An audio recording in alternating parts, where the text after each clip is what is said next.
Hello everyone, welcome back to my channel Subject Venture. From today हम एक series start करेंगे जिसमें कि हम ICSE सेकेंड सेमेस्टर से रिलेटेड SCG फर्स्ट और SCG सेकेंड के सब्जेक्ट को कवर करेंगे। तो जो भी नए लोग हों चैनल को सब्सक्राइब कर लें।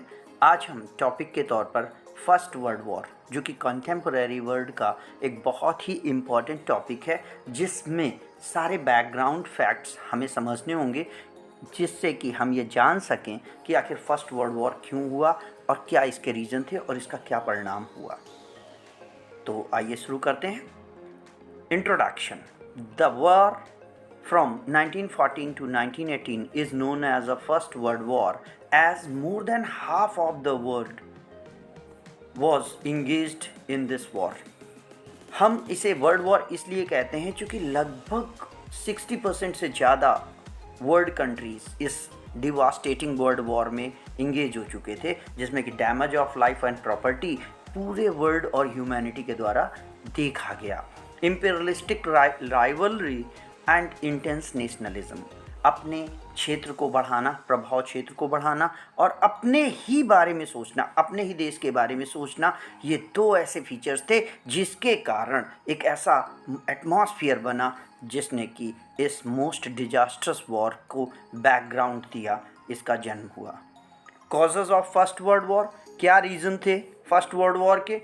First reason Franco German rivalry.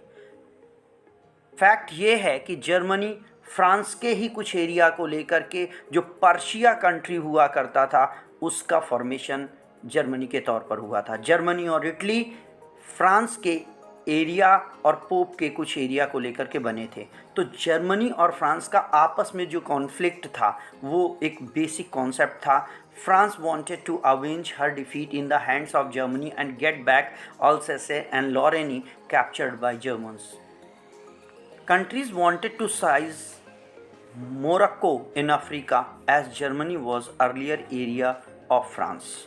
Second reason, Anglo-German rivalry. Germany और इंग्लैंड की आपस की competition. Germany started to increase her naval power in order to compete with England. Huge ships were constructed and started to widen the Kiel Canal for better transmission of the navy ship. Germany की बढ़ती power को England से खतरा था। Third reason, enmity between Austria and Russia on the Balkan politics or issues. Russia completely supported Serbia while Austria opposed Serbia. Austria, Hungary, Bulgaria and Germany. This was friends countries जिनको कि हम allied powers कहते हैं, and other Russia, France, England and later on America were known as a central power. With the rapid decline of the Ottoman Empire, some of the Balkan states became independent, such as Greece, Romania, Serbia and Bulgaria. World history में Balkan states का जो पानस्लाव movement था, उसके तहत ये कुछ countries थे जो अभी न्यूली फ्री हुए थे, और ये कंट्री अपने इफ़ेक्ट में जर्मनी के पॉलिटिकल व्यू से रिलेट करते थे। हेरेजोगोविनिया, this was against Serbia's ambition to united Slovenic state. This aggravated the rivalry between Austria and Serbia. Austria and Serbia की आपसी कंपटीशन ही वर्ल्ड वॉर का मेन रीज़न थी। 4. Intense nationalism increased hatred for the other countries. At this time, it was that the love of one's own country demanded the hatred of others. आप किसी देश के patriot तभी होते थे जबकि आप दूसरे कंट्री से कोई रिलेशन नहीं रखते हैं, अदरवाइज आप उसको डिवोट नहीं हो सकते।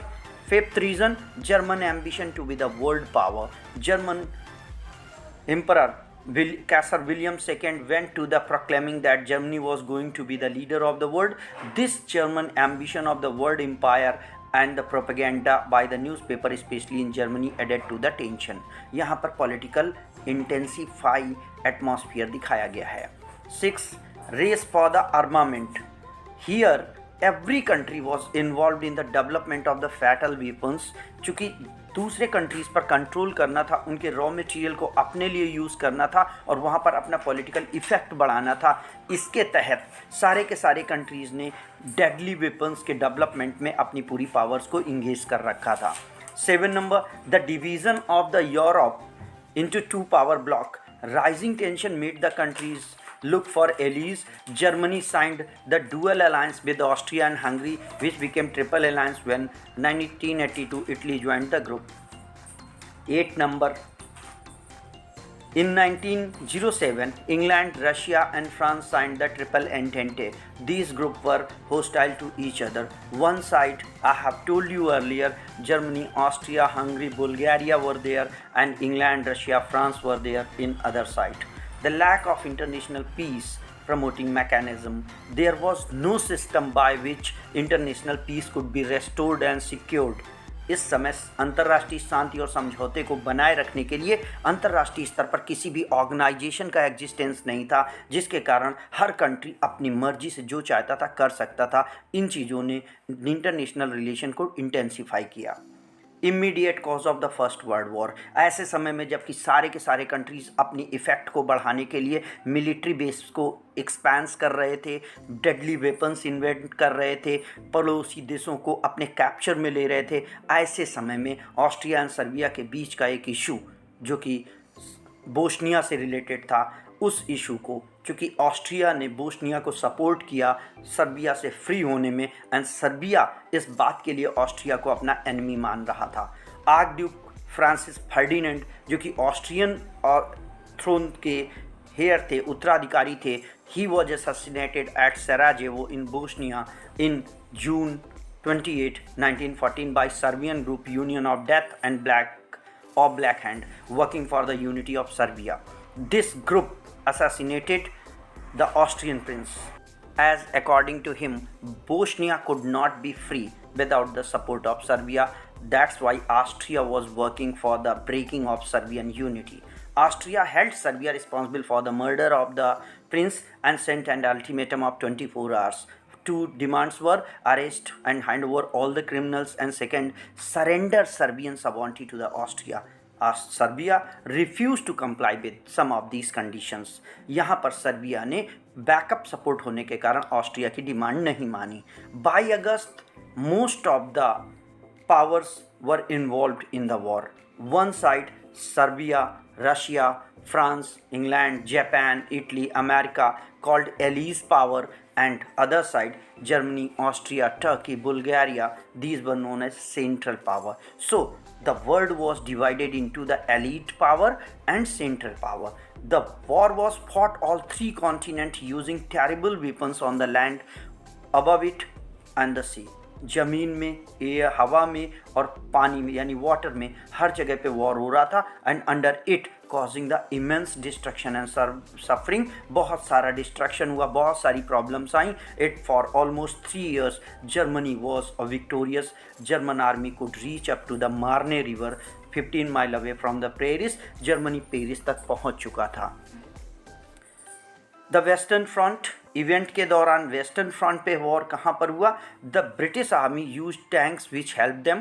टैंक्स के कारण ब्रिटिश आर्मी विक्टोरियस हो रही थी. German launched under the sea boat, submarine और U boat. U boat of the Germany followed the policy of blockage. Main event, entry of America into the war. German U-boat launched policy of the blockage and sank the British liner Lusitania carrying 1153 European passengers including 128 American passengers. ल्यूस्टीनिया को Germany की army द्वारा डुबो दिया गया, जिसमें कि 1153 European लोग थे, जिसमें 128 अमेरिकन थे. अमेरिका को ये लॉस बियर नहीं हुआ. America joined the war up in April 1917 against Germany. Trench warfare. This was another important event or the concept of the war. Trench warfare एक इनह्यूमन कंडीशन को दिखाता है जहाँ पे pit and trenches were used for the soldiers for fighting, made them survival, and it was difficult for them to live in the trenches for a long time.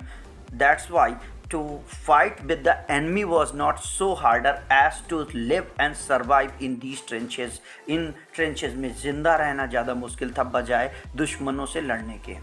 Eastern Front, the Central Power Germany and Austria captured the part of Russia like Livonia and Estonia. B. Germany also captured large part of Romania. C. Turkey joined the war with the Central Power. In the beginning, it was difficult for the Allies to defend them, but the British defeated the Turkish army in the War of Beersheba and captured Syria and Philistine. Turkish army was forced to evacuate Mesopotamia. So first defeat of the Central Power was this. Exit of Russia from the war. Revolution occurred in Russia in 1917. Russia में 1917 में एक revolution हुआ जिसके तहत jar शासकों का system वहाँ से हट गया और नई गवर्नमेंट बोल्शेविक गवर्नमेंट लेनिन के अंडर में आई, जिसने कि एक पीस ट्रीटी जिसे कि हम ट्रीटी ऑफ ब्रेस्ट लिटोवस्क कहते हैं 1980 में जर्मनी के साथ साइन की। जर्मनी ने इसमें रशिया पर हार्श कंडीशंस लगाई जिन्हें रशिया ने एक्सेप्ट किया। एंड ऑफ द वॉर समाप्त कब हुआ? एंड ऑफ द वॉर में America in the first world war on the side of the allied placed their disposal huge resources of the man and money. America का allied power की ओर से world war में entry allied power के pressure को power को बढ़ा देती है। Allied launched massive military offenses against German. As a result German ruler Kaiser William lost majority support in the Germany and fled abdicating the throne. वो वहाँ से अपने सिंहासन को छोड़ देते हैं। जर्मनी में नई गवर्नमेंट आ जाती है। New government in the Germany became a republic and signed the agreement to stop fighting on the armistice on 11 November 1918. This is the armistice day. This is supposed to be the officially end of the war, end of the day. Number of treaties were signed. What were the agreement? यहाँ पे important चीज़ ये है कि हर एक central power के साथ अलग से ट्रीटी की गई और ये ट्रीटी ज़रूरी है, आवश्यक है क्वेश्चंस के पॉइंट ऑफ व्यू से। So treaty of Saint Germain was signed with Austria. Treaty of Nivelle was signed with Bulgaria and Treaty of Serbs were signed with Turkey and Treaty of the Trianon with Hungary and the famous Treaty of Versailles was signed on 28 June 1919 in Versailles, France, which was an agreement with Germany who was blamed for imposing a war on allies. According to Treaty of Versailles, Germany was forced to hand over Saar coal mines to the France for 15 years as a compensation of the damage to the coal mines during the war. France को सबसे पहला profit. Second, France got back Alsace-Lorraine area from the German occupation. Third, Germany had to cede part of the pre-war territories. Germany को pre-war territories को छोड़ना था, Denmark को देना था, बेल्जियम को देना था, चेकोस्लोवाकिया को देना था। Point 4, territories and colonies held by Germany in the various parts of the world were placed under mandate area overall control of the League of Nations. Mandate area उनको कहते हैं जो कि अपना खुद का सिस्टम अपने हाथ से हैंडल नहीं कर पाते। लीग ऑफ नेशंस के तहत इन्हें मैंडेट एरिया घोषित करके कमिश्नरेट के थ्रू इनका ऑब्जर्वेशन किया जाने लगा। Germany army was reduced and the submarine and air force was banned. Germany की आर्मी एक लिमिटेड नंबर्स तक कंफर्म कर दी गई कि इससे ज़्यादा जर्मनी आर्मी नहीं रख सकता है। सबमरीन और एयरफोर्स को पब्लिकली बैन कर दिया गया। राइन वैली वॉज डीमिलिटराइज। जर्मनी की फोर्सेस को वहाँ से पीछे हटना था। इस तरीके से जर्मनी की पूरी इंडस्ट्रियल डेवलपमेंट और उसकी माइनिंग कैपेसिटी को होल्ड कर दिया गया या एलीज कंट्रीज द्वारा कैप्चर कर लिया गया।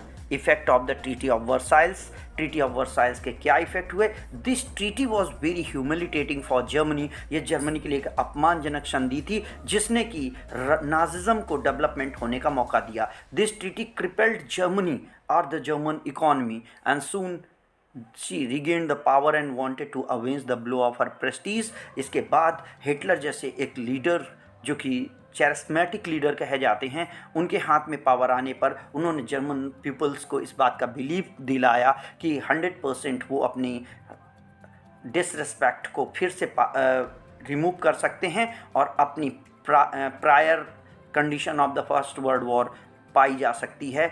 सो the second world war was paved by the Treaty of Versailles. Result of the First World War, it changed the political map of the Europe and ended the monarchies in Russia. Russia में मोनार्चीज ख़त्म होकर communism आ गया। Austria, Hungary and Germany, यहाँ पर सारी जगहों पर एक कॉमन पब्लिक डेमोक्रेसी इस्टेब्लिश हुई। New political ideology swept Europe, Nazism and dictatorship, fascism took strong root specially in Germany and Italy. नई आइडियोलॉजी प्रशासन की डेवलप हुई, नए तरीके से शासन करने के तरीके डेवलप हुए। यूनाइटेड स्टेट वास्ट रिसोर्सेज के साथ अपना मेजर पावर बन के उभरा। फर्स्ट वर्ल्ड वॉर में अनइमेजिनेबल लॉस हुआ लाइफ का एंड प्रॉपर्टी का, और financial problem all over the world face की गई। Formation of league of Nations, this was also a good step. This organization was set up to promote international peace and security and to achieve the international cooperation. There were 42 original members at the time of formation. It had headquarters at Geneva. This was a good step, but most powerful country, America, was not its member or could not be its member because of the non-approval of the Senate. So international peace and security could not be protected, and with German attack on Poland in 1939 finished the authority of League of Nations. League of Nations की स्थापना कोई देश किसी पर attack ना करे और international cooperation के लिए की गई थी, लेकिन जर्मनी का जो अटैक पोलैंड पर हुआ उसके साथ ही लीग ऑफ नेशंस के एग्जिस्टेंस पर क्वेश्चन मार्क लग गया। थैंक यू दोस्तों, thanks for watching the video. I would like to request you all to like, subscribe and share the video, and do mention your suggestion in comment box. I would be highly obliged to you all for appreciating us. Kindly stay tuned Subject Venture for better study material. Thank you.